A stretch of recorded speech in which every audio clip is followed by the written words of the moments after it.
when we are all together on Friday morning, or maybe this will leak into the following weekend if it is in round 2.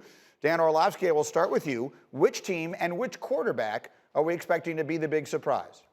Yeah, I could see the Minnesota Vikings shocking us and finding a way to get a quarterback relatively early in this draft. They got the 14th pick.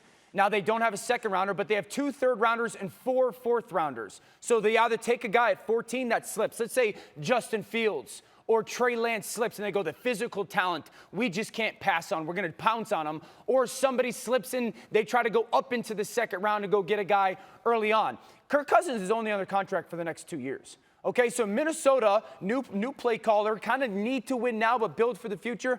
I think they could shock us and take one of those quarterbacks, maybe Davis Mills, early in the second round. Again, if he's there sitting and maybe the 32nd pick, and they package a couple picks together and they go get him to get the 5th-year option. But I think that he's a physical talent that teams look at and go, he's not played enough to be worthy of a top 15 selection, but there's some talent there that if we continue to develop it, he's going to be a big-time player at that position. Vikings, Davis Mills potentially. If Davis Mills is not a name that you know, he's from Stanford, only started 11 games at the collegiate level. He was the #1 quarterback in his recruiting class some years ago, and because of injury and COVID, he just hasn't played much. But he's got all of the measurables that we look at in all of these guys. Mike T, give me a team that's going to surprise and the quarterback they're going to take. Right on cue. Tampa Bay Buccaneers, 32nd pick. Remember what Baltimore did a couple years ago? They got Lamar Jackson for the 5th year. Green, they're going to take your Davis Mills that we just talked about from Stanford. 32nd pick. It's perfect. You sit behind Tom Brady for a year or two. Let Tom Brady go off into the sunset, finally, we think. And now Davis Mills has a chance to get healthy and learn from the best of all time. If I'm Tampa Bay, it's really the best thing I could do.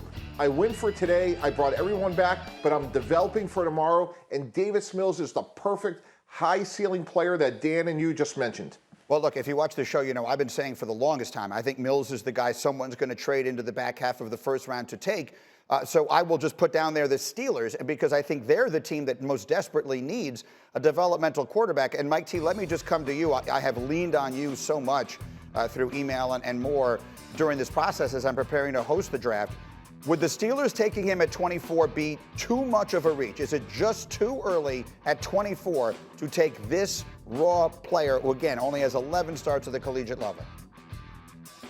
Greeny, no, because as you've mentioned, he was the #1 recruit. He has a very high ceiling, and in a perfect world, from a GM perspective, if I'm Kevin Colbert, yeah, would I love to take him at 28, 29, or 30 and pick him an extra third-round pick? Of course, but if he turns out to be the successor to Ben Roethlisberger and plays well, no one's going to care if it was 24, 14, or 34. So you take him when you get him. You try to trade back, Greeny, but if you can't, turn in the card and bet on the upside. I think Dan just fell out of his chair. Go ahead, Dan. Because the segment is what team would shock us. You guys are like the Jaguars would take a quarterback. We know that.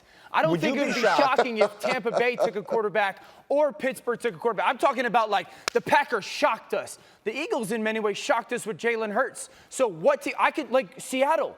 Could Seattle shock us by taking a quarterback because of the Russell Wilson situation, finding a way to get into the second round somehow earlier in the second round for Seattle? That would be shocking. I don't think Tampa Bay or Pittsburgh taking a quarterback would blow my mind. Fair enough. I will give you that. But I think him going as high as 24 would at least be a surprise. But your point is well taken. Thank you for watching ESPN on YouTube. For live streaming sports and premium content, subscribe to ESPN+.